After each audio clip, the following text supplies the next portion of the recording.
아멘. 네, 오늘은 목적이 있는 삶이라는 제목으로 하나님의 말씀을 나누려고 합니다. 여러분 혹시 이런 질문 받아본 적 있으신가요? 넌 뭐 하는 놈이야? 너 왜 사냐? 이런 질문을 받은다면 여러분 기분이 어떠실 것 같으세요? 썩 좋은 기분이 들지는 않을 것 같습니다. 그러나 이런 질문을 만약에 받으신다면 여러분은 좋은 질문 감사합니다 이렇게 반응해야 합니다. 왜냐하면 이 질문은 사실 고대로부터 모든 인간들이 종교와 문화와 철학과 예술을 통해서 끝없이 던져온 질문이기 때문입니다. 이 비슷한 질문을 조금 다른 뉘앙스로 바꿔보면요, 당신의 삶의 이유는 무엇입니까? 당신의 존재 목적은 무엇입니까? 라는 질문이라고 할 수 있습니다.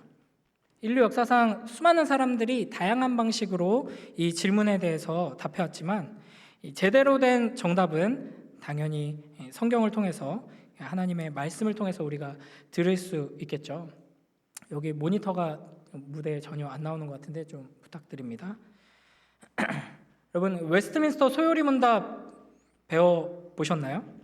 우리 장로교 신학의 중심이고 모든 장로교 목사와 또 장로들이 또 이렇게 안수를 받고 임직을 받을 때 이 웨스트민스터 신앙고백서와 대소요리 문답의 이 내용들이 신구약 성경의 모든 가르침을 총괄하는 것으로 알고 성실한 마음으로 받아 믿고 따르겠다라고 맹세합니다. 그만큼 이 웨스트민스터 소요리 문답, 이것은 성경의 가르침을 쉽고 바르게 체계적으로 정리해서 우리에게 제시하고 있는 아주 귀한 신앙의 유산입니다. 이 소요리 문답 1문의 첫 번째 질문이 바로 우리의 인생의 목적이 무엇인가? 사람의 존재 이유가 무엇인가? 쉽게 말하면 넌 왜 사냐? 너는 왜 거기 존재하고 있냐? 라는 질문입니다. 제가 묻고 우리 함께 답해 보겠습니다. 사람의 주된 목적이 무엇인가요? 사람의 주된 목적은 하나님을 영화롭게 하는 것과 영원토록 그분을 즐거워하는 것입니다. 이 세상 모든 일에는 그 일을 하는 목적이 있습니다. 공부를 열심히 하는 사람은 어떤 목적이 있어서 공부를 열심히 하겠죠. 대부분 좋은 성적을 얻기 위해 공부를 열심히 합니다. 좋은 성적을 얻으려는 목적은 무엇일까요? 좋은 성적을 얻어서 좋은 대학에 가기 위해. 좋은 대학에 가기 위한 목적은 무엇일까요? 좋은 대학에 가서 좋은 회사에 취직하기 위해. 좋은 회사에 취직하는 목적은 무엇일까요? 좋은 회사에 취직해서 돈을 많이 벌기 위해. 돈을 많이 버는 목적은 무엇일까요? 돈이 많아야지 예쁜 마누라를 얻으니까. 이런 식으로 모든 일들에는 더 높은 상위의 목적이 있습니다. 그런데 이 소요리 문답 1문에서 질문을 던지고 있는 것은 이 모든 목적들 중에서 가장 높은 궁극적인 목적, 이것을 물어보고 있는 것입니다. 궁극적인 목적이 무엇인가 하는 것은 굉장히 중요합니다. 어떤 사람이 건강이 너무 나빠져서 건강을 위해서 이제 식단을 조절하고 운동을 시작했다라고 칩시다. 요즘 이제 운동에 신경 쓰는 사람들 굉장히 많죠. 헬스를 하거나 러닝을 하거나 이런 사람들이 많은데 이제 막 운동을 하다 보니까 운동이 이게 굉장히 재밌고 내 몸이 변하는 게 성취감이 느껴지네 하고 이렇게 막 재미를 붙이기 시작합니다. 그러다가 이제 어느 날 샤워하고 탁 자기의 벗은 몸을 봤는데 너무 만족스럽고 멋있는 거예요. 그래서 이거 사진을 찍어가지고 내가 좀 자랑을 해야겠다. 그래서 이제 바디 프로필이라고 이제 홀딱 벗고 근육질의 몸매를 사진으로 남기는 젊은이들이 많이 있거든요. 이제 그걸 위해서 또 이제 극단적으로 닭가슴살만 먹고 매일매일 열심히 이렇게 운동을 해가지고 이제 조각 같은 몸을 만듭니다. 그리고 이제 프로필 사진을 이제 사진 작가에게 부탁해서 딱 찍어가지고 올리죠.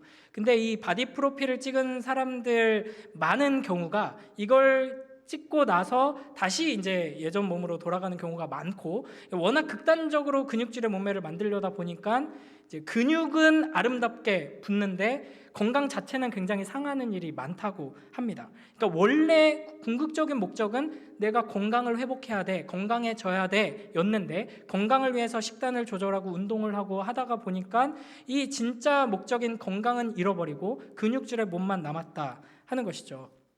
그렇다면은 이 사람은 어리석은 사람이라고 할 수밖에 없을 것입니다. 궁극적인 목적이 이루어지지 않는다면 그 작은 궁극적이지 않은 작은 목적들을 아무리 잘 이루었어도 의미가 없어져 버리는 것이죠. 그렇게 우리는 우리 인생의 가장 궁극적인 목적, 제일 되는 목적, 이것을 항상 생각해야 하고 질문해야 합니다. 내 인생의 제일 되는 목적은 무엇인가? 내가 지금 이 일을 하는 궁극적인 이유는 무엇인가? 이것을 하나님께 질문하고 답을 얻어서 나아가야 하는 것이죠. 이 소요리 문답 1문이 사람의 주된 목적이 무엇인가요? 라고 질문하는데요. 사실 이 세상은 이 질문 자체가 말이 안 된다고 반응을 합니다. 특히 이제 무신론적인 세계관, 제가 좀 유식한 척하면 별로 그렇게 유식하진 않은데요. 그리고 이제 철학에 빠삭하신 담임 목사님이 계셔가지고 말하기가 좀 그렇지만 그 이제 뭐 실존주의 철학, 현대 사람들이 가지고 있는 대부분의 이제 대중적인 사상의 기반에는 이 무신론적인 세계관과 실존주의 철학이 있다고 할 수 있는데요.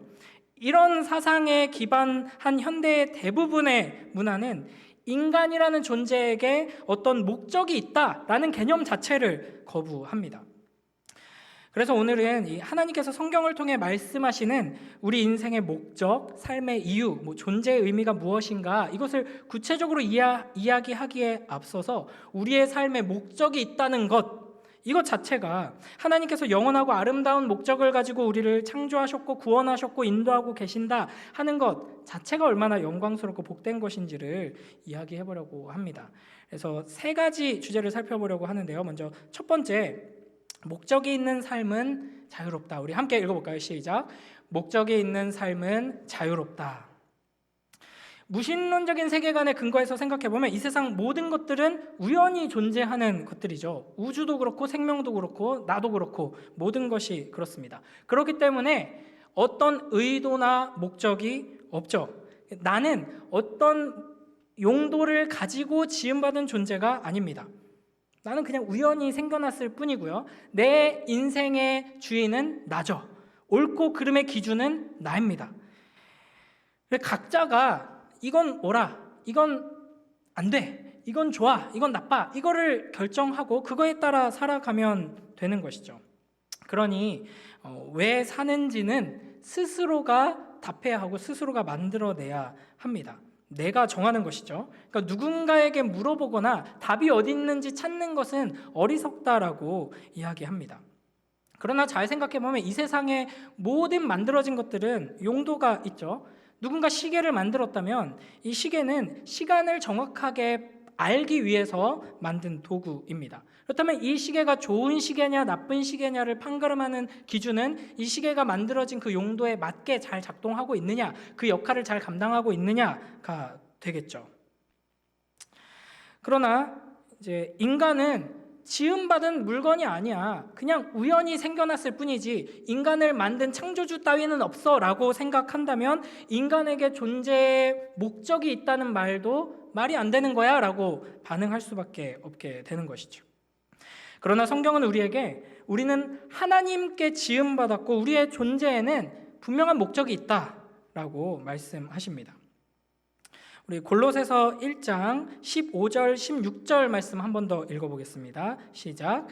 그는 보이지 아니하는 하나님의 형상이시요 모든 피조물보다 먼저 나신 이시니 만물이 그에게서 창조되되 하늘과 땅에서 보이는 것들과 보이지 않는 것들과 혹은 왕권들이나 주권들이나 통치자들이나 권세들이나 만물이 다 그로 말미암고 그를 위하여 창조되었고 아멘. 이 골로새서 말씀을 통해 하나님께서는 영원하신 예수 그리스도께서 이 세상 모든 만물을 창조하셨고 이 모든 것들이 창조되어서 존재하는 그 목적은 그를 위하여, 마지막 부분에 그를 위하여 창조되었고 라고 되어 있죠. 그러니까 예수 그리스도를 위하여 창조되었고 존재하고 있다라고 이야기하고 있습니다. 모든 만물들이요. 그러니까 하나님의 형상이신 예수 그리스도의 뜻을 위해, 예수 그리스도의 영광을 위해 우리는 존재하고 이 모든 세상이 존재하는 것입니다. 이걸 이제 조금 다른 말로 하면 성경에서는 인간의 존재 목적은 이제 하나님의 영광을 위해서 목적이죠라고 이야기합니다. 소요리 문답도 그래서 하나님을 영화롭게 하고 영원토록 그분을 즐거워하기 위해서 우리는 존재한다라고 설명하고 있는 것이죠. 이걸 또 다르게 표현을 하면 하나님께서 우리를 창조하시고 하나님의 자녀로 부르시고 이 자리에 두신 그 이유, 우리의 존재의 가치와 목적, 삶의 이유는 하나님을 사랑하고 이웃을 사랑하는 것입니다. 이제 다음에 또 기회가 되면 자세히 살펴보겠지만 하나님의 영광을 드러내는 것과 하나님을 사랑하고 이웃을 사랑하는 것은 동전의 양면과 같은 것입니다.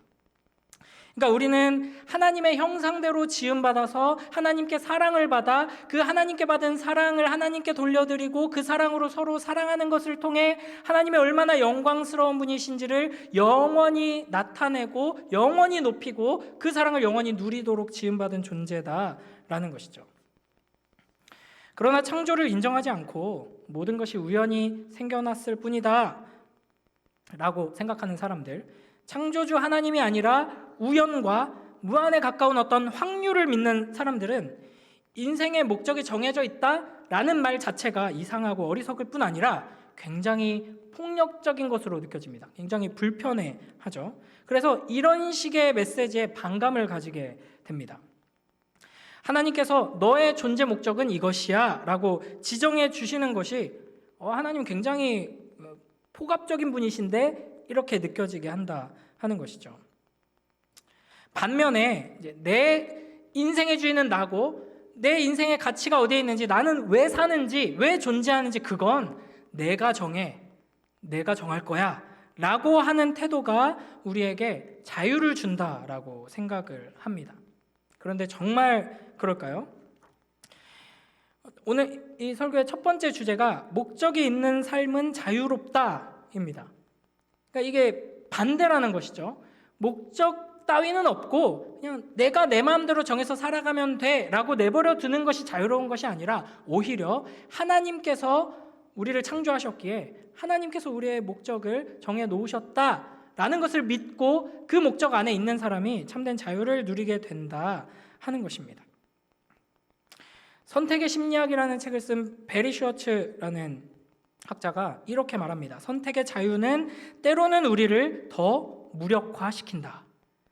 선택의 자유가 있으면 더 이제 자유로워질 것 같은데 오히려 무력화시킨다라고 이야기하는 것이죠.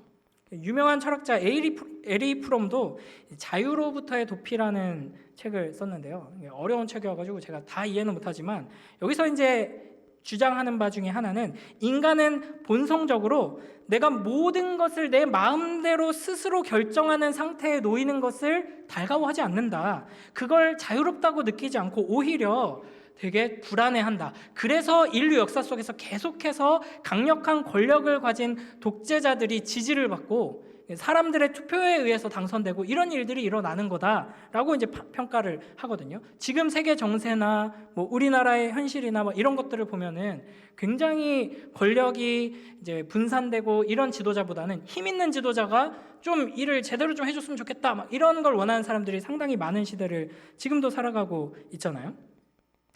그러니까 이게 굉장히 역설적인 말인데 선택의 자유가 무한히 주어질 때 우리는 굉장히 두려워하게 되고 굉장히 큰 어려움을 느끼게 됩니다. 예를 들면 이런 것이죠. 내가 진짜 맛있는 음식을 만들어서 우리 가족들에게 대접해야겠다라고 생각을 하고 이제 준비를 합니다. 그러면 먼저 뭘 해야 될까요?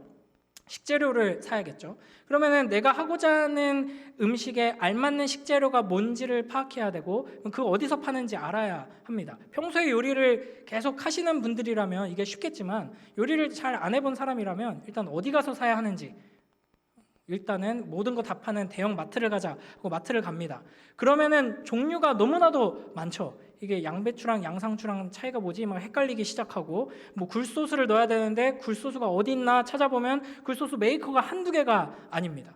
그러니까 이 요리 하나를 위해서도 선택해야 할 것들이 너무나도 많습니다. 이 선택을 제대로 하기 위해서는 집에 장봐 와가지고 요리를 시작하는데 이거 잘못 샀네, 이게 아니었네 해버리면 요리가 엉망이 되고 나름 노력을 해서 정성스럽게 대접했는데 이제 가족들은 제대로 먹지 않고 이런 일이 벌어지게 되는 것이죠. 그러니까 올바른 선택을 잘 하기 위해서 우리에게 필요한 것은 지식이 있어야 합니다.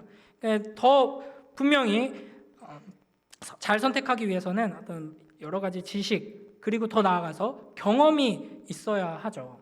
그래서 어떤 요리든지 제대로 잘 준비해서 하려면 이제 많은 지식과 경험을 쌓아야지 쉽게 이 선택을 내릴 수 있습니다. 근데 아무것도 없는 상태에서 이제 대형마트에 탁 내던져지면 이제 저 같은 경우도 장 보러 갔다가 아내한테 계속 전화하죠. 이거 맞아? 사진 찍어서 보내고 확인받고 막 이런 일이 벌어지게 되는 겁니다. 우리의 진로를 결정할 때도 마찬가지예요. 뭐 의사를 하려고 한다. 뭐 막연하게 저는 어렸을 때 너 나중에 커서 뭐 될래? 그러면은 뭣도 모르고 그냥 교수가 되겠습니다. 무슨 교수? 무슨 교수요? 교수요. 대학교에서 가르치는 그 교수요. 어렸을 때 그렇게 말했고요. 초등학교 졸업사진 보면은 요즘에는 어떤지 모르겠는데 사진 밑에 장래희망이 이렇게 딱 써 있거든요. 아주 포괄적으로 법관 이렇게 써 있었습니다. 법관이 뭐 검사인지 변호사인지 판사인지 이것도 모르고 그냥 법관 이렇게 써 있었죠. 나는 의사가 될 거예요 이렇게 해도 어떤 의사, 전공이 한두 개가 아니죠. 그리고 그 전공을 정했다고 해도 그 전공에 맞는 학교를 고르려면 또 이제 여러 가지 학교가 있고 그 학교에서 어떤 교수님께 배울 것인가, 이 전공을 했을 때 어떤 이제 분야를 전문적으로 하는 의사가 될 것인가, 뭐 대학병원에서 일할 것인가, 작은 병원에서 일할 것인가, 뭐가 될 것인가, 이 수많은 선택의 갈림길 앞에 우리는 놓여 있습니다.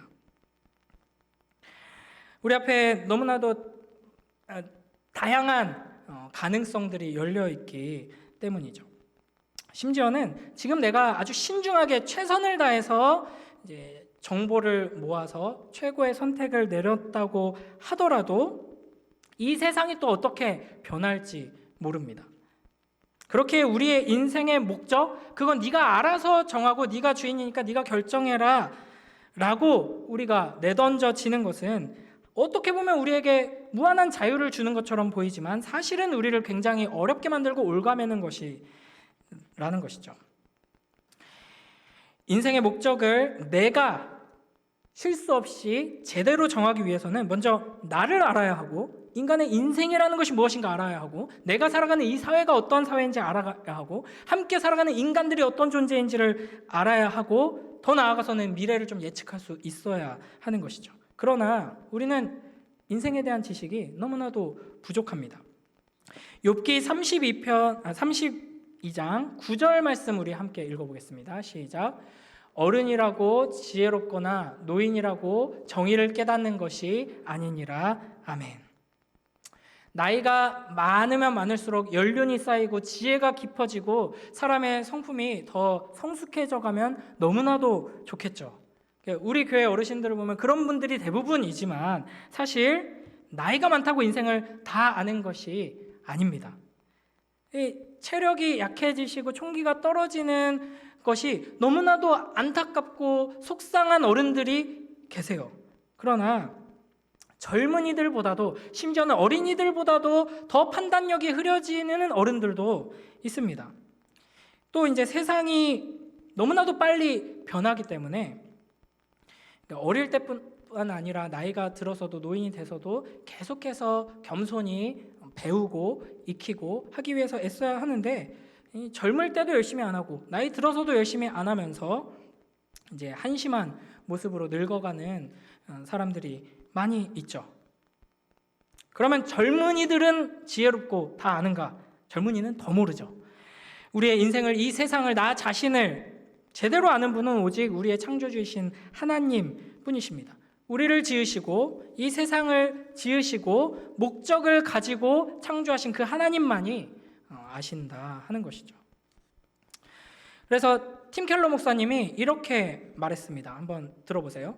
현대적인 정체성 개념은 우리에게 허허벌판에서 스스로 자아를 창조하라고 등떠민다. 우리 스스로 꿈, 그것도 아주 생생한 꿈을 규정하고 그것을 성취하라고 말이다. 그게 안 되면 실패자라고 느낄 것이다. 바로 이 대목에서 기독교의 가르침은 상당한 해방으로 인식될 수 있다. 우리의 정체성은 얻어내는 게 아니라 주어지는 것이다. 하나님께서 우리에게 인생의 목적을 알려주시고 지정해 주시고 부여해 주시는 것이 우리에게 자유를 준다 하는 것입니다. 이것을 아주 아름다운 이미지로 잘 보여주는 본문이 있습니다. 누가복음 15장 3절에서 7절 말씀 우리 함께 읽어보겠습니다. 시작. 예수께서 그들에게 이 비유로 이르시되 너희 중에 어떤 사람이 양 100마리가 있는데 그 중에 하나를 잃으면 99마리를 들에 두고 그 잃은 것을 찾아내기까지 찾아다니지 아니하겠느냐. 또 찾아낸즉 즐거워 어깨에 메고 집에 와서 그 벗과 이웃을 불러 모으고 말하되 나와 함께 즐기자. 나의 잃은 양을 찾아내었노라 하리라. 내가 너희에게 이르노니 이와 같이 죄인 한 사람이 회개하면 하늘에서는 회개할 것 없는 의인 99으로 말미암아 기뻐하는 것보다 더하리라. 아멘. 우리 이번 주에 매일 성경에서 묵상했던 본문이죠. 99마리의 양을 두고 한 마리 양을 찾아 헤매고 찾아내서 가지고 와서 기뻐서 잔치를 여는 목자에 대한 이야기를 예수님께서 들려주십니다.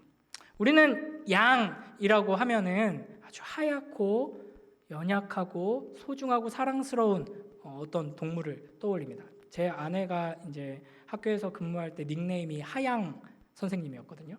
그래서 저는 양 하면은 뭔가 이제 작고 사랑스럽고 귀여운 저의 아내 같은 그런 이미지, 어린 아이들 같은 이미지 이런 게 떠오른단 말이에요.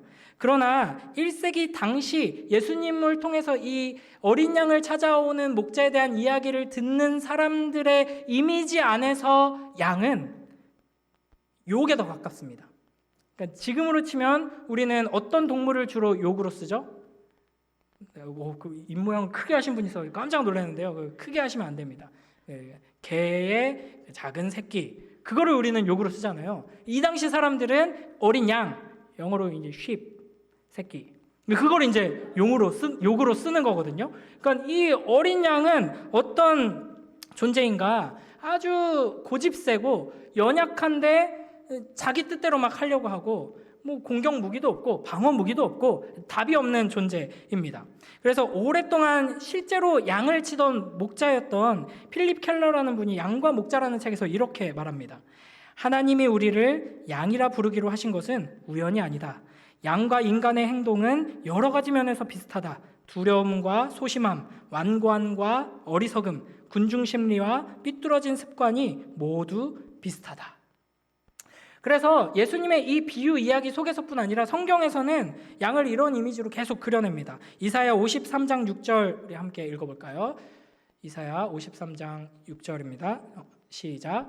우리는 다 양 같아서 그릇 행하여 각기 제 길로 갔거늘 여호와께서는 우리 모두의 죄악을 그에게 담당시키셨도다. 아멘. 그러니까 성경은 인간의 상태를 양이라고 말하면서 문제 있는 존재로 그려내고 있습니다. 그러니까 목자이신 예수 그리스도께서 양을 찾아오셨습니다. 여러 동물 중에서 가장 하얗고 깨끗하고 순수하고 순하고 귀여운 존재를 고르시고 찾아오신 것이 아니라 어리석고 못되고 이기적이고 악하고 지저분하고 연약하고 한심한, 그래서 길을 잃어버리고 위험에 빠져 버둥거리며 죽어가던 그 양을 찾아내신 것입니다. 그래서 누가복음 15장 5절에 보면 또 찾아낸즉 즐거워 어깨에 메고 라고 되어 있습니다.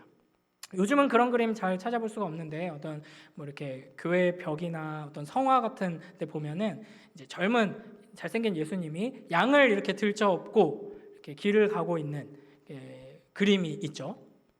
그런 그림 주로 자세히 보면 양의 양발이 꽁꽁 묶여 있습니다. 지금 이 목자는 왜 이 잃어버린 양을 찾아내서 기뻐하면서 이 양을 들쳐업었을까요? 어이구 우리 귀여운 양 여기 있었어 우쭈쭈 하면서 소중하게 안아주는 것일까요? 아마 이 양은 자기 마음대로 목자의 음성을 듣지 않고 길을 헤매다가 어딘가에 걸리거나 빠지거나 해가지고 버둥거리면서 지금 죽어가고 있었을 것입니다. 겁에 질려 있는 상태였는데 그때 이 목자가 양을 찾아냅니다. 그 구덩이 속에서 건져내려고 할 때 양은 어떻게 반응을 할까요? 나의 목자가 나를 찾아왔구나 하면서 그 목자에게 자기의 몸을 맡길까요? 끄집어내려고 하면 그냥 바둥바둥 거릴 겁니다. 가자라고 하면은 또 말 안 듣고 또 엉뚱한 데로 가려고 할 겁니다. 그래서 이제 주로 이런 식으로 혼자 길 잃고 엉뚱한 곳에 가서 위험에 처한 양을 구할 때 목자들은 가장 먼저 발견하자마자 그 발을 묶어서 다시 도망가고 헤매지 않게 만들고 꼼짝할 수 없는 상태로 들쳐업고 집으로 돌아가는 것입니다. 이걸 이제 우리에게 대입해 보죠. 우리는 어디로 가야 할지 모른 채 헤매다가 길을 잃어버리고 위험에 처한 상태로 죽어가는 어린 양과 같은 존재였습니다. 그런 우리를 목자이신 예수 그리스도께서 찾아오십니다. 그리고 건져주세요. 그리고 집으로 데려가 주십니다. 안전하고 모든 것이 준비되어 있는 곳으로 우리를 데려가려고 하십니다. 그때 주님께서 우리에게 하시는 일은 이 어리석고 악한 어린 양의 입장에서 볼 땐 괴롭히는 것처럼 느껴집니다. 왜 안 그래도 나 지금 지치고 힘들어 죽겠는데 바둥거려도 여기서 벗어날 수 없어가지고 화나 죽겠는데 왜 평소에 자꾸 나한테 잔소리하고 가끔 나 지팡이로 때리던 저 존재가 또 나타나가지고 나를 더 괴롭게 하네. 날 여기서 막 꼬집고 끄집어내려고 하고 아프게 하네. 이렇게 느껴지니까 더 바둥거리게 되는 것이죠. 죄인의 입장에서 하나님께서 찾아오셔서 너는 나를 위해 지음받은 존재다. 너의 인생의 목적은 내가 너를 지으면서 이미 정해놨다 라고 말씀하시는 것이 그래서 폭력으로 느껴질 수 있다 하는 것입니다. 너의 생각, 너의 계획, 네가 판단하고 했던 모든 것들을 내려놓고 나의 음성을 따라 순종하면서 따르라. 이 말씀이 나의 자유를 빼앗는 손길로 느껴지고 고통스럽고 괴롭게 여겨질 수 있다 하는 것입니다. 그러나 이것은 우리를 구원하시고 참된 자유를 주시려는 하나님의 그 사랑의 손길, 은혜의 손길이라는 것이죠. 우리 요한복음 10장 14절 15절 말씀 함께 읽겠습니다. 시작. 나는 선한 목자라. 나는 내 양을 알고 양도 나를 아는 것이 아버지께서 나를 아시고 내가 아버지를 아는 것 같으니 나는 양을 위하여 목숨을 버리노라. 아멘. 우리의 선한 목자이신 참된 목자이신 예수 그리스도께서는 우리를 찾기 위해서 이 땅에 오셨습니다. 우리를 구하기 위해 목숨을 걸고 찾아오셨고 실제로 그 목숨을 내어주셨습니다.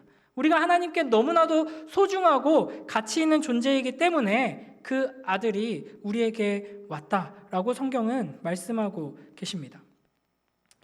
성경은 이 목자를 통해서 우리의 인생에는 주인이 있다. 창조주가 계시고 우리의 삶에는 그 창조주께서 부여하신 영원하고 아름다운 목적이 있다라는 것을 말씀해 주시는 것이죠. 이 목자의 손에 붙들린 바 될 때, 이 목자의 품에 안기게 될 때 비로소 우리는 진정한 자유를 누릴 수 있게 되는 것입니다. 우리는 구원을 우리 인생을 내 마음대로 하면서 지옥에만 안 가는 것 정도로 생각할 때가 많이 있습니다. 그러나 구원은 무엇인가? 주인이 나였다가 하나님으로 변하는 것입니다. 구원은 내 인생의 목적과 의미를 내 마음대로 정하고 잃어버린 양처럼 헤매다가 하나님께서 주신 목적과 의미를 받아들이고 그 뜻대로 살아가는 것, 이것이 구원의 의미인 것이죠. 우리는 어리석고 악한 양과 같은 존재입니다. 이 세상은 네가 스스로 만들어내면 돼. 너의 존재의 의미, 삶의 목적, 가치, 네가 원하는 대로 하면 돼 라고 이야기를 합니다. 그러나 우리는 우리 스스로 우리의 존재의 가치를 찾아낼 수도 없고 만들어낼 수도 없습니다. 오직 창조자이시며 설계자이신 피조물에게 영원한 뜻을 가지고 창조하셨으며 우리를 하나님의 형상으로 지으신 하나님만이 우리의 인생의 참된 목적을 알려주실 수 있고 그 목적을 통해 우리가 참된 자유를 누릴 수 있게 해주시는 것이죠. 만약에 우리가 신입사원으로 어떤 회사에 들어가게 되었는데 이 회사 선배들이 또 상사가 아무것도 지시하지 않고 명령하지 않고 너의 인생의 주인은 너고 너의 주체적으로 네가 스스로 정하면 돼. 어떤 일을 할지 뭘 할지 너의 가치가 이 회사에서 무엇인지 알아서 한번 해봐라 이렇게 냅둔다면 그거는 이제 입사하자마자 사내 괴롭힘으로 이제 신고해야 하는 일일 겁니다. 업무의 목적과 한계를 자세하게 알려주고 이제 제한된 재량권을 주면서 실패에도 책임져주는 상사가 좋은 상사죠. 정상적인 상사죠. 그러니까 이렇게 이거 실제로는 별로 그렇게 비싼 건 아니지만 이렇게 비싼 아이패드를 샀다고 합시다. 근데 이거 왜 이걸 만들었는지, 기능이 뭔지, 어떻게 쓰는 건지, 그리고 왜 나에게 이걸 사줬는지를 모른다면 딱 뭐 냄비 받침하기에 딱 알맞게 생겨 먹었거든요. 냄비 받침으로 써도 뭐 기능은 어느 정도 할 겁니다. 열을 전달하지 않는 그 기능. 근데 한심한 일이죠. 아주 뭐 유명한 분에게 특별한 최고급 이제 만년필을 선물로 받았는데 와 이거 탁 뚜껑 열어보니까 굉장히 뾰족하고 이거 날카롭고 이거 이쑤시개 딱 좋네 하면서 그걸 이쑤시개로 쓴다? 이 사이에 낀 음식물을 빠질 수는 있을 겁니다. 그러나 굉장히 안타까운 일이죠. 우리가 어떻게 쓰임받아야 하는가, 어떻게 살라고 만들어졌는가 하는 것을 우리는 하나님께 질문하고 하나님께 들어야 합니다. 하나님 안에서 내가 어떤 존재인지 어떤 목적을 가지고 있는지를 알아야 하는 것이죠. 우리 에베소서 2장 10절 말씀입니다. 함께 읽습니다. 에베소서 2장 10절 시작.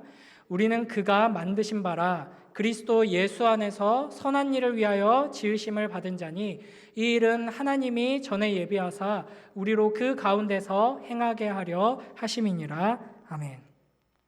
하나님께서 우리를 아름답고 영광스러운 영원한 뜻 가운데서 창조하셨고 구원하셨다 하는 것을 기억하면서 하나님의 그 영원한 사랑을 받아 누리고 그 사랑으로 서로 사랑함으로 하나님의 나라를 이루어가는 이 영원하고 영광스러운 목적에 부합한 삶을 살아가는 복된 우리 모두가 되길 주님의 이름으로 축복합니다. 3가지 얘기한다 그랬는데 이렇게 길면은 언제 끝나나 싶으실 텐데 이제 2번째, 3번째는 적용이라고 할 수 있습니다. 2번째 주제 우리 함께 읽어보겠습니다. 시작. 목적이 있는 삶은 평안하다. 우리 오늘 본문을 이 골로새서 1장 12절부터 20절 말씀으로 이제 삼았는데요. 이 말씀 안에 보면은 너무나도 아름다운 고백들이 선언들이 들어 있습니다. 우리 14절부터 한번 읽어볼까요? 함께 읽습니다. 시작. 그 아들 안에서 우리가 속량 곧 죄사함을 얻었도다. 그는 보이지 아니하는 하나님의 형상이시요 모든 피조물보다 먼저 나신 이시니 만물이 그에게서 창조되되 하늘과 땅에서 보이는 것들과 보이지 않는 것들과 혹은 왕권들이나 주권들이나 통치자들이나 권세들이나 만물이 다 그로 말미암고 그를 위하여 창조되었고 또한 그가 만물보다 먼저 계시고 만물이 그 안에 함께 섰느니라. 그는 몸인 교회의 머리시라. 그가 근본이시요 죽은 자들 가운데서 먼저 나신 이시니 이는 친히 만물의 으뜸이 되려 하시며 아버지께서는 모든 충만으로 예수 안에 거하게 하시고 그의 십자가의 피로 화평을 이루사 만물 곧 땅에 있는 것들이나 하늘에 있는 것들이 그로 말미암아 자기와 화목하게 되기를 기뻐하심이라. 아멘. 이 본문이 조금 길어가지고 자세하게 살펴볼 시간이 없지만 이 맥락을 쭉 생각해 보면은 그 아들 안에서 우리가 속량 곧 죄사함을 얻었습니다. 구원을 얻었습니다. 예수 그리스도를 위해서 이 모든 것들이 창조되었고 존재하고 있습니다.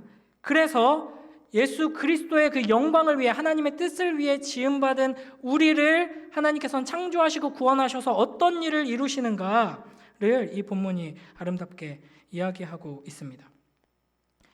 교회의 머리가 되시고 우리를 몸을 삼으셔서 우리를 통하여서 이 십자가의 화평을 누리게 하시고 이 하나님의 화목함을 온 만물이 누리도록 우리를 통해 역사하신다 하는 것이죠. 특히 이제 여기서 우리가 주목해 볼 것은 예수 그리스도를 통해 온 우주 만물이 창조되었고 그리고 만물이 그분을 위해 존재한다라는 선언입니다. 바다나 산이나 모든 동식물들 우리 주 예수 그리스도를 위해 존재하는 것입니다. 과학이나 철학이나 예술이나 이 세상에 존재하는 가장 작은 입자로부터 어마어마하게 큰 블랙홀까지도 아주 흉측하고 끔찍한 이 구더기 같은 거나 뭐 바퀴벌레 같은 벌레들로부터 너무나도 아름다운 인간까지 심지어는 성인이라 불릴 만큼 위대한 삶을 살아갔던 어떤 사람뿐 아니라 대량 학살을 저지르는 독재자 같은, 연쇄살인마 같은 존재들까지도 이 모든 것이 그리스도의 영광을 위해 존재한다 하는 것입니다. 여기 16절을 자세히 보시면요, 모든 것을 표현하기 위해서, 모든 것을 설명하기 위해서 마지막 부분에서 언급하고 있는 것들이 뭐 하늘이나 바다, 뭐 동물이나 식물 이런 것들이 아니라 왕권, 주권들, 통치자들, 권세들입니다. 특히 마지막에 통치자들, 권세들이라는 표현은 바울의 편지 곳곳에서 반복적으로 등장하고 있거든요. 골로새서 2장 15절에서는 이렇게 말씀하십니다. 통치자들과 권세들을 무력화하여 드러내어 구경거리로 삼으시고 십자가로 그들을 이기셨느니라. 아멘. 그러면 이 통치자들과 권세들은 누구인가? 왜 모든 것들을 표현하면서 굳이 이런 왕권, 주권들, 통치자들, 권세들을 언급하고 계시는가? 에베소서 6장 12절 말씀 함께 읽겠습니다. 시작. 우리의 씨름은 혈과 육을 상대하는 것이 아니요 통치자들과 권세들과 이 어둠의 세상 주관자들과 하늘에 있는 악의 영들을 상대함이라. 아멘. 이 모든 것들 가운데 이제 눈에 보이는 어떤 주권과 권력과 능력을 가진 이들, 높은 곳에 있는 이들은 결국에는 사탄의 권세들을 대표하는 자들이라고 할 수 있습니다. 그러니까 우리는 이 눈에 보이는 어떤 권력과 투쟁하도록 부름받은 것이 아니라 눈에 보이는 어떤 권력으로 대표되는 그 너머에 있는 악한 원수마귀, 사탄의 권세와 싸우는 이 영적인 싸움으로 우리는 부름받고 있는 것이죠. 그러면 제가 질문을 하나 해보겠습니다. 이 왕권, 주권자들, 통치자들, 권세들, 이 사탄의 권세, 이 모든 것들은 무엇을 위해 존재할까요? 답이 이미 나왔었죠.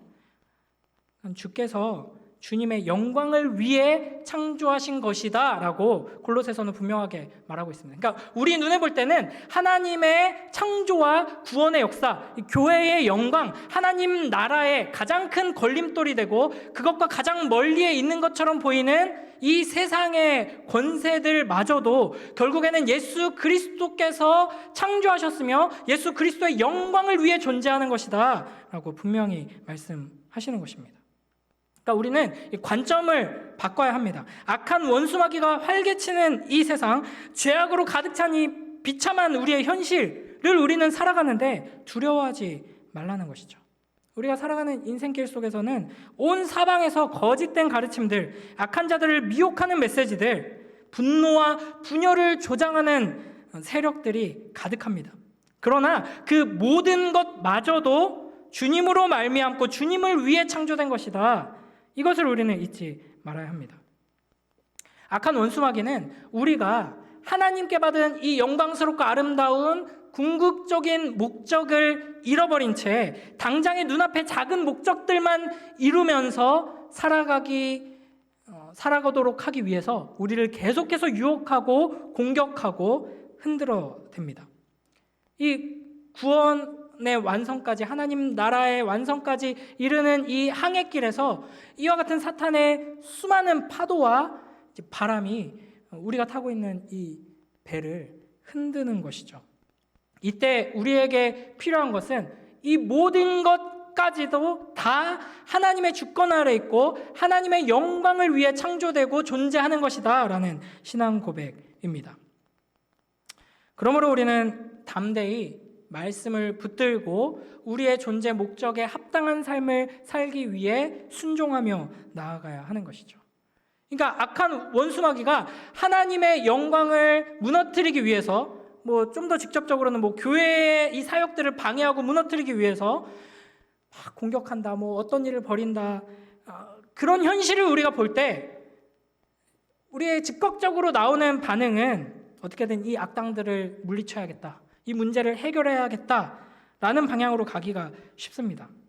그러나 하나님께서는 이 세상 모든 만물들을 통해 모든 일을 통해서 궁극적으로 하나님의 영광이 드러나고 하나님의 뜻이 이루어지도록 역사하실 것이다라는 믿음이 우리에게 필요한 것이죠. 십자가의 피로 화평을 이루시고 만물이 예수 그리스도로 말미암고 만물이 예수 그리스도의 이 몸된 교회로 말미암아서 결국에는 하나님과 화목하게 되는 역사에 동참하게 될 것이다 하는 이 말씀을 우리가 굳게 붙들고 사탄이 우리에게 주어진 이 영광스럽고 궁극적인 목적에서 우리를 계속해서 벗어나게 하려고 공격할 때 그 말씀을 굳게 붙들고 굳건히 서서 이 목적에 합당한 자로 나아가는 복된 우리 모두가 되길 주님의 이름으로 축복합니다. 마지막 세 번째 우리 함께 읽어보겠습니다. 세 번째 시작. 목적이 있는 삶은 사랑스럽다. 그러니까 우리에게는 목적이 분명히 있습니다. 그리고 이 목적이 있다는 것을 잊지 않고 계속해서 붙들며 살아가는 사람들은 세상이 아무리 수많은 파도와 폭풍이 몰아쳐도 흔들리지 않고 뒤집히지 않고 굳건히 서서 그 목적을 향해서 끝까지 걸어나갈 수 있습니다. 구체적으로 어떤 방식으로 걸어나갈 것인가?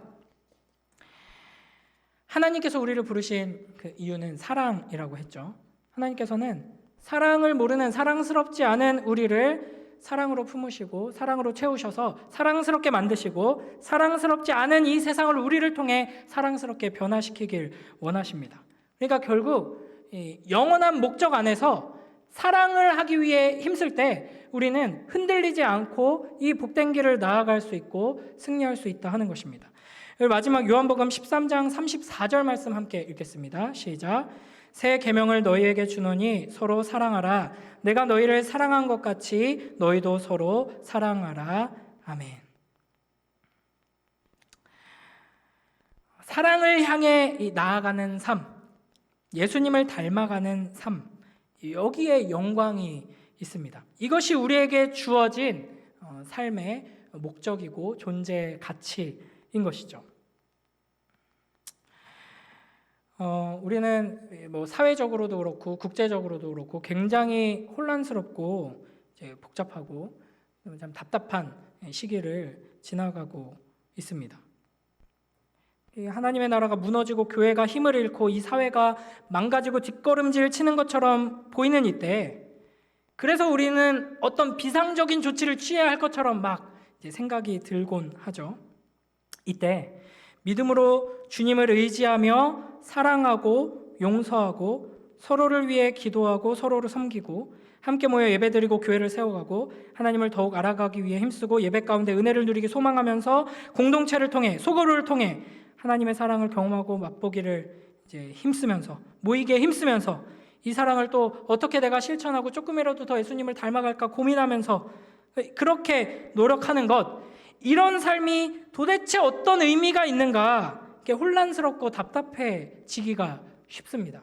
그래서 궁극적인 목적을 일단 놓아버리고 당장 눈앞에 있는 어떤 문제를 해결하는 방식으로 나아가기가 쉽죠. 실제로 많은 교회들이 그렇게 하고 있고요. 이때 우리는 우리에게 주신 궁극적인 목적, 영원한 목적을 모든 만물을 통해서 결국에는 이루시는 전능하신 하나님을 바라보며 신뢰해야 한다 하는 것입니다. 하나님께서 우리를 왜 부르셨는가? 우리의 삶의 영광스러운 이 궁극적인 목적은 무엇인가? 하나님을 사랑하고 이웃을 사랑하는 것입니다. 넌 도대체 왜 사냐? 너는 거기에 왜 있느냐라고 할 때 무언가 지금 당장 눈앞에 있는 문제를 해결하는 어떤 행동을 해야지만 나의 존재가 가치 있는 것처럼 느껴지기가 쉽습니다. 그러나 우리는 사랑하기 위해 여기 있습니다. 예배하기 위해 여기 있고요. 우리의 분량이 그렇게 크지 않기 때문에 지금 내 옆에 있는 이 사랑하기 어려운 남편, 아내, 구역 식구들, 마음에 안 드는 어떤 집사님, 이런 분들 한 번 더 참아주고 용서하고 사랑하는 목적으로 하나님께서는 우리를 이 자리에 부르셨습니다. 감사합니다. 네, 저는 개인적으로 이 메시지를 하나님께서 저에게 주셨을 때 아멘 하기가 굉장히 힘들었습니다. 오래 씨름을 했습니다. 그거 해가지고 세상이 바뀌나요? 지금 뭐 산불이 어쩌고 뭐 정치가 어쩌고 이 세계 정세가 어쩌고 지금 이런 혼란스러운 상황 속에서 여러 가지 어려움에 신음하고 있는 이 이웃들, 소외된 이웃들, 이런 사람들을 위해서 저도 뭔가를 하고 싶습니다. 우리 교회도 뭔가를 해야 되는 거 아닙니까? 이런 마음들이 한편으로는 다 많이 들더라고요. 뭐 이렇게 깃발을 하나 들고 또 뭐 서울로 가고 싶기도 하고 온갖 생각이 많이 듭니다. 심지어는 뭐 저는 이제 덩치나 제 담력에 비해 성깔은 좀 더러워가지고 옛날처럼 화염병 만드는 법을 이제 민주화 운동 하신 분들한테 좀 배워야 되는 거 아닌가 뭐 이런 생각을 하기도 하고, 그러나 놀랍게도 하나님께서는 궁극적으로는 각자에게 또 주신 역할과 자리가 조금씩 다를 수 있지만 궁극적으로는 사랑하라고 부르셨습니다. 그리고 우리가 사랑하면 하나님의 그 궁극적인 목적이 결국에는 이루어진다라고 우리에게 계속해서 말씀하십니다. 마지막으로 오늘의 이 메시지를 비유로 좀 설명을 해보려고 합니다. 이제 좀 추위가 다 가셨지만 하나님께서 나를 목도리로 지으셔서 사람들 목을 둘러서 감기 안 걸리게 해줘라, 따뜻하게 해줘라 라고 부르셨다고 혼자 이제 상상을 해봤습니다. 그런데 이 세상에 악당들이 너무 많거든요. 그 목행하게 찬바람 앞에 서 있는 사람 두어 번 이렇게 감아줘서 따뜻하게 해준다고 뭐 세상이 바뀌나요? 라고 하면서 자꾸만 저 뉴스에 나오는 저 악당들 이 목도리로 목 잘라가지고 죽여버리고 싶고, 자꾸 헛소리 못하게 입 막아버리고 싶고, 이제 눈도 가리고 싶고, 뭐 그거 가지고 이제 포승줄로 바꿔가지고 감옥에 쳐넣고 싶고, 막 이런 생각이 자꾸 드는 것이죠. 그러나 하나님께서는 그런 역할을 하는 사람도 필요하지만 너희는 일단 함께 모여서 목도리가 되어줘라, 따뜻하게 해줘라 라고 말씀하십니다. 그때 아멘 하면서 사랑하기에 힘쓰는 것, 이거 굉장히 어려운 것 같습니다. 그러나 하나님께서 우리에게 주신 궁극적인 삶의 목적, 우리 인생의 방향이 어디에 있는가를 기억하면서 그 목적에 합당하게 사랑하기 위해 힘쓰며, 사랑하기 위해 더욱더 노력하며, 사랑하기 위해 하나님의 사랑을 더 깊이 맛보기를 소원하며 부지런히 예배의 자리에 나아가는 우리를 통해 하나님께서는 이 세상을 바꾸시고 하나님의 나라를 이루실 것입니다. 그것을 믿고 소망하며 목숨을 걸고 인생을 바쳐서 사랑하는 복된 우리 모두가 되길 주님의 이름으로 축복합니다. 기도하겠습니다. 하나님 아버지 감사합니다. 우리를 하나님의 형상으로 지으시고 삶의 목적을 알지 못한 채 길을 잃고 헤매이던 우리를 찾아오셔서 우리를 붙드시고 품에 안으시고 하나님의 그 영광스럽고 영원한 목적을 품고 주님과 함께 나아갈 수 있게 인도하여 주시니 감사합니다. 아버지 하나님, 우리의 인생의 가치가, 우리의 삶의 목적이 그저 눈앞에 놓여있는 몇몇 가지의 문제들을 해결하는 데 있는 것이 아니라 영원한 하나님의 나라, 그 사랑의 나라를 이루고 완성하는 데 있다는 것을 잊지 않게 하시고, 이를 위해 하나님께서는 오늘도 사랑하라 명령하신다는 것을 기억하며 사랑하기 위해 힘쓰는 복된 주님의 자녀들 될 수 있도록 축복하여 주시고 매일매일의 삶 속에서 그 사랑으로 우리를 채워 주시옵소서. 감사드리며 예수님 이름으로 기도드립니다. 아멘. 우리 이 시간 함께 아까 했던 찬양인데요, 하늘의 문을 여소서 함께 찬양하며 나가도록 하겠습니다.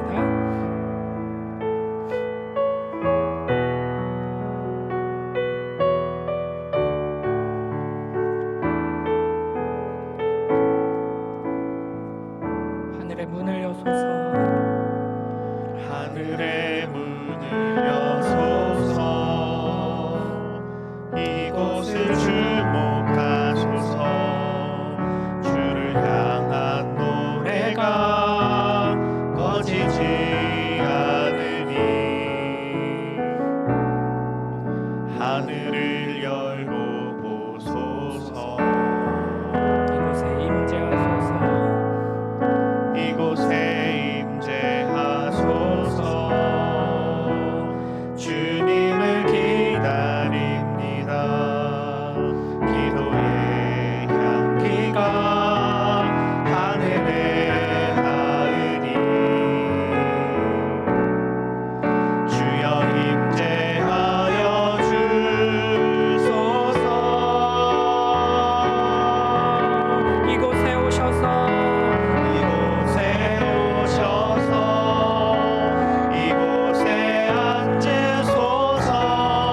이곳에서 드리는 예배를 받으소서. 주님의 이름이 주님의 이름만이 오직 주의 이름만 이곳에 오셔서 이곳에 오셔서 이곳에 앉으소서. 이곳에서 드리는 예배를 받으소서.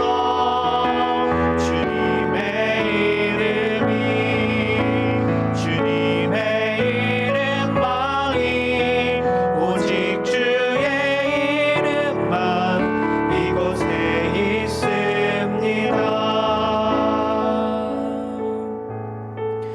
우리 이 시간 말씀을 기억하면서 함께 기도하며 나아가길 원합니다. 목적을 잃은 채, 목적이 있다는 것조차 알지 못한 채 많은 사람들이 헤매이며 어둠 가운데 살아가고 있습니다. 그런 우리를 그냥 내버려 두지 않으시고 목자이신 주님께서는 우리를 찾아오셔서 우리의 삶에 영광스럽고 아름다운 목적이 있음을 말씀해 주시고 그 목적에 합당한 삶으로 우리를 인도해 주십니다. 그 목적에 합당한 삶으로 우리가 순종하며 살아가는 것만이 이 세상의 유일한 소망입니다. 하나님, 이 나라 이 땅을 회복시켜 주시옵소서. 고통당하는 이웃들 하나님 보호하여 주시옵소서. 우리가 간절히 기도하는데 결국에는 하나님께서 그 기도의 응답으로 그래서 내가 너를 구원했고 그래서 내가 너에게 나의 사랑을 계속해서 부어주는 거다라고 말씀하십니다.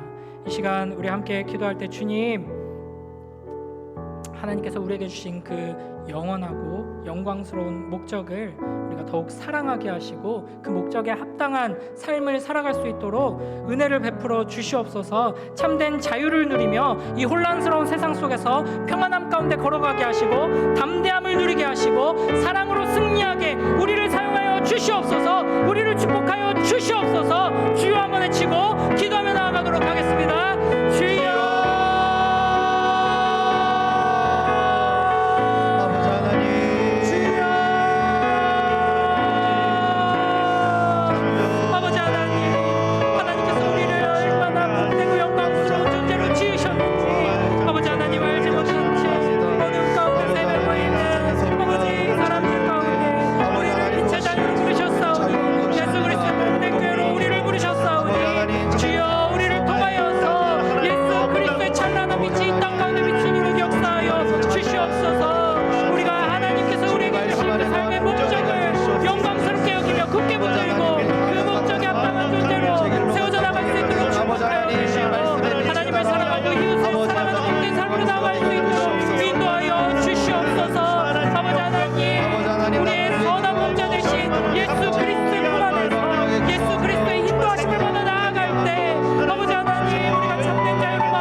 함께 기도하며 나아가도록 하겠습니다. 결국 소망은 교회에 있습니다.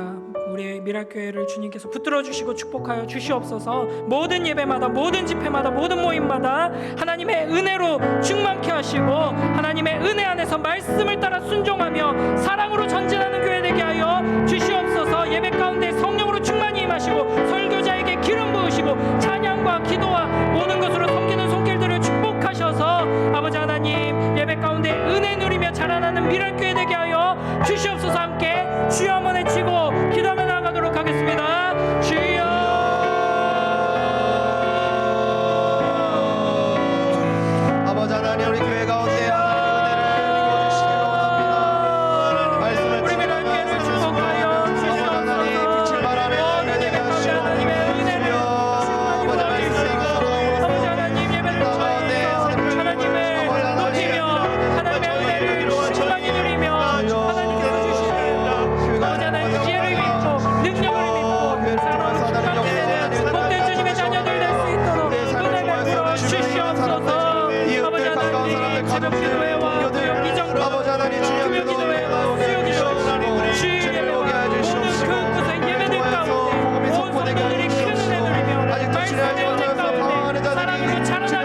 한 번 더 기도하겠습니다. 2025년 예수님의 제자로 깨어나고 또 세움받는 미랄교회 되게 하여 주시옵소서.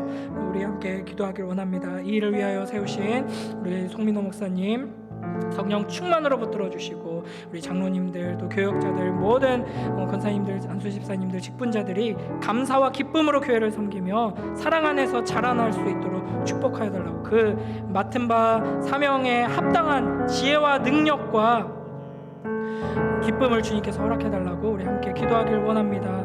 또 이제 학습 세례 입교 교육이 시작됩니다. 4월 20일 부활주일에 세례식이 있습니다.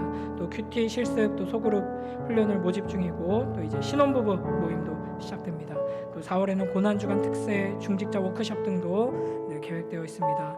모든 행사와 일정 등을 통해서 주님 홀로 영광 받으시고 우리를 회복시켜 주시고 무장시켜 주셔서 이 세상 속에서 소망이 되고 능력을 보여주는 아버지 하나님, 주님의 복된 교회 될 수 있도록 우리를 축복하여 주시고 사용하여 주시옵소서. 역사하여 주시옵소서. 주여 한번 외치고 기도하며 나아가겠습니다. 주여,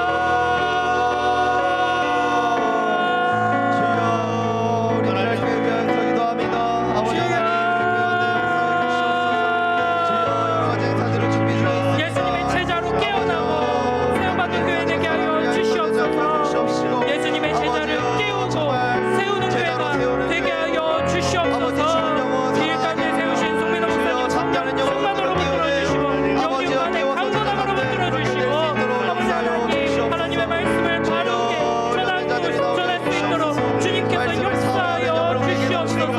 맡은 바 사역들을 잘 감당할 수 있는 능력과 지혜와 사랑으로 충만케 하여 주시옵소서.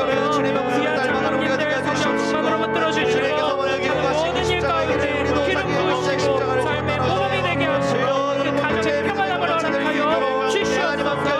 아버지 하나님, 교육자들과 모든 직분자들이 감사와 기쁨으로 교회를 섬기며 아버지 하나님, 예수 그리스도의 영광을 위해 하나님을 이루고 아버지 하나님 헌신하며 나아갈 때 교육자들까지 한마음 뜻으로 성령 충만함으로 하나님께 해주시옵시고, 주님의 역사가 하여 주시옵소서. 학습세례 입교 교육을 통하여서 아버지 하나님, 성경 안에서 하나님께 해주시옵소서. 주님을 따라가게 해주시옵소서. 예수 남기를 소망하게 해주시옵시고, 주여 그 하나님 마음을 가지고 믿음으로 전진하는 교회 되게 하시며, 주여 진짜 삼고 치유하고 영성하고 복음을 전파하는 아버지의 강력한 교회 될 수 있도록 함께 해주시옵소서. 지역사회 성령의 교회를 끼치게 해주시옵시고, 주여 방황하는 영혼들 주님께로 돌리게 하는 귀한 영혼의 사명에 쓰임받는 교회 될 수 있도록 함께 하여 주시옵소서. 주여 보게 하시고 누리게 하시고 주님의 영광을 받는 주여 축복하여 주시옵소서. 우리를 하나님의 나라가 왕창되게 하시고 주여 계속해서 주께서 보내주시는 이 세 가족들이 있습니다. 세 가족들이 잘 정착하고 귀한 지체로 귀한 교육을 세워주시며 이 세 가족들이 이 미랄교회 예배를 통해서 은혜 받고 자라나고 주여 그대를 베풀어 주시옵소서. 주여 역사하여 주시옵소서. 아버지 우리 한 번 더 교회를 위하여 기도할 때 우리 소그룹을 위하여서 함께 기도하겠습니다. 우리 구역 모임 가운데 주님께서 큰 은혜 베풀어 달라고, 이를 위해 섬기는 귀한 구역장님들과 또 건찰님들 주님께서 붙들어 달라고 함께 기도하겠습니다. 또 교육부서 모든 예배와 또 교육부서를 섬기는 교역자와 교사들 주님께서 축복해 주시고, 우리 아이들이 교육부서 예배를 통하여서 예수님을 인격적으로 만나고 전능하신 하나님을 의지하는 복된 자녀들로 자라날 수 있게 해달라고, 우리 구역과 교육부서 우리 다음 세대를 위하여서 우리 함께 주여 한번 외치고 기도하며 나아가도록 하겠습니다. 주여,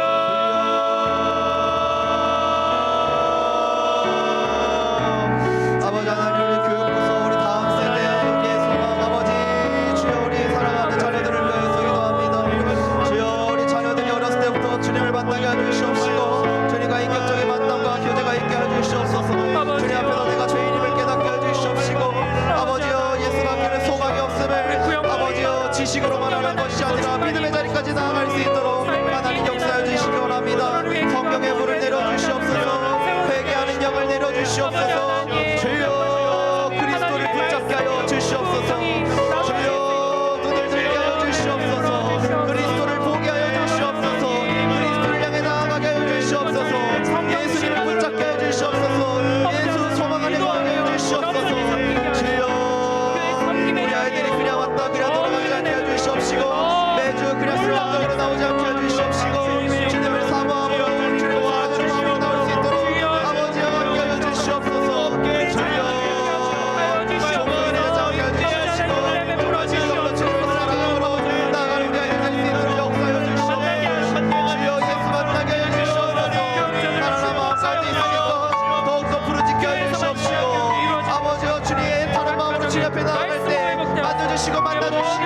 주여 덮어주시는 주님의 은혜를 경험하는 우리 아이들 되게 하여 주시옵소서.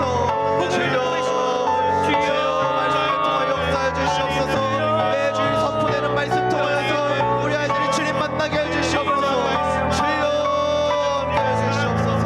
영적으로 주시옵소서. 우리 마지막으로 우리의 성도와 가정을 위하여서 연약한 이들을 위하여서 기도하고 또 나라와 민족을 위하여 기도하고 또 우리 북한 선교와 통일을 위해서 또 우리 함께 동역하는 교회들과 선교사님들을 위하여서 함께 기도하기를 원합니다. 아버지 하나님, 우리 가운데 하나님의 마음을 허락하여 주셔서 하나님의 마음으로 우리가 처한 이 복잡하고 어려운 현실을 품게 하시고 겸손히 기도하며 애통해하며 하나님께서 우리에게 맡기시고 명령하신 이 사랑의 명령들을 순종함으로 이 답없는 세상 속에 이 혼란스러운 사회 속에 우리가 소망이 되게 하시고 우리를 통하여서 회복의 역사가 일어나도록 축복하여 주시옵소서. 먼저 우리 가운데 연약한 이들을 위하여서 또 나라와 민족을 위하여서 또 선교와 또 동역하는 교회들을 위하여서 우리 함께 주여 한번 외치고 기도하고 여러분 가지고 나오신 기도 제목으로 기도하며 나아가도록 하겠습니다. 함께 기도합니다. 주여